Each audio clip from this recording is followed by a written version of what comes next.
Kirk Hammett's played a lot of great guitar solos over the years, and none of them is more important than the solo he played in 1991's breakthrough song, Inner Sandman.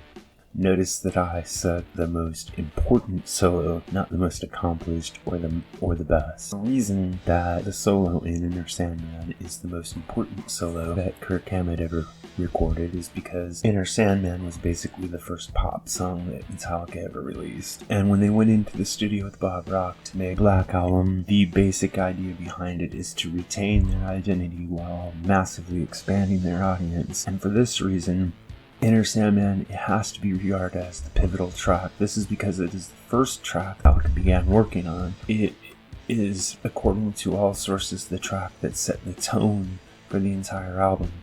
In other words, it was by breaking down the commercial aspects that were associated with Inner Sandman that Metallica found their footing to go on and become more of a mainstream band.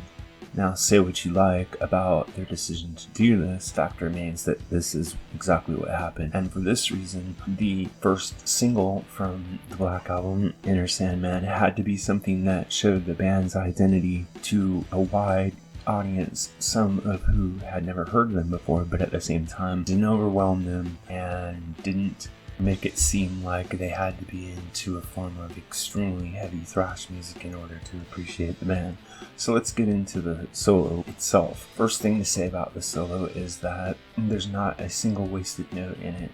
In fact, Hammett covers so much ground in such a short space of time that it's rather mind-boggling. There's a variety of scales used in the solo, and he flows effortlessly from one to the other. Another aspect of the solo that's very important to mention is how deeply influenced it is by Jimi Hendrix. It doesn't necessarily sound like Jimi Hendrix, but if you break it down, Hammett's use of the wah pedal and the whammy bar are deeply influenced by Hendrix's work, particularly from a song called Machine Gun, a live version of the song that Hendrix played, recorded by Hendrix at the Fillmore East, I believe, in 1969. Anyway, what Hammett does with his interpretation of Hendrix's wah pedal and whammy bar work is to create a kind of boundless form of music. In other words, he's playing totally in time and in tune, but he's playing with feedback and wah sounds and whammy bar sounds that aren't exactly guitar notes. Being able to make music out of noise is Hendrix's signature attribute, and a lot of people would have regarded the heavy thrash music that Metallica made on its